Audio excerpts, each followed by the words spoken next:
Hello বন্ধুরা, নতুন একটা ভিডিওতে তোমাদেরকে স্বাগতম। জগদ্ধাত্রী ধারাবাহিকের আজকের পর্বে দেখা যায় যে দুর্গা কোনো মতে কিছু জানতে পারছে না ডাক্তার শ্রীমতী সেনের থেকে। বলছে, আমাকে জোর করে তোমার মায়ের অপারেশনটা করানো হয়েছিল, না করলে আমার ছেলেকে শেষ করে দেবে বলেছিল, তাই আমি বাধ্য হয়ে তোমার মায়ের সাথে ওই কাজটা করেছিলাম। দুর্গা বলে, অপারেশনের কোনো এভিডেন্স আছে কিনা সেটা বলেন। ডাক্তার শ্রীমতী সেন বলেন, না।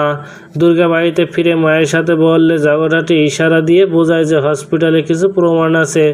দুর্গা বাবাকে সাথে নিয়ে মাকে নিয়ে চলে আসে হসপিটালে, আর এসে একটা ডাক্তারকে বলে, তুই ভালো করে জানিস আমার মায়ের এমন অবস্থা করেছিল কারা। ভয়ে কোনো কথা বলে না যে দিব্যা সেন ও বৈদেহী উৎসব মিলে এই কাজগুলো করিয়েছিল। দুর্গা সেই রুমে গিয়ে প্রমাণ খুঁজে থাকে যে কী কারণে মায়ের অপারেশন করানো হয়েছিল আর কে কে অপারেশন করেছিল। স্বয়ম্ভু দুর্গা মিলে প্রমাণ খুঁজতে থাকে আর এক সময় পেয়ে যায় প্রমাণগুলো। সেটা দুর্গা বাবাকে দেখালে স্বয়ম্ভু বুঝতে পারে সবটা করিয়েছে দিব্যা বৈদেহী উৎসব। স্বয়ম্ভু বলে, আমি কাউকে ছাড়বো না যে আমার স্ত্রীর এমন অবস্থা করেছে তাদের। দুর্গা বলে, বাবা এই প্রমাণগুলোই যথেষ্ট, যেগুলো দিয়ে ওদের সবাইকে জেলে পাঠানো যাবে।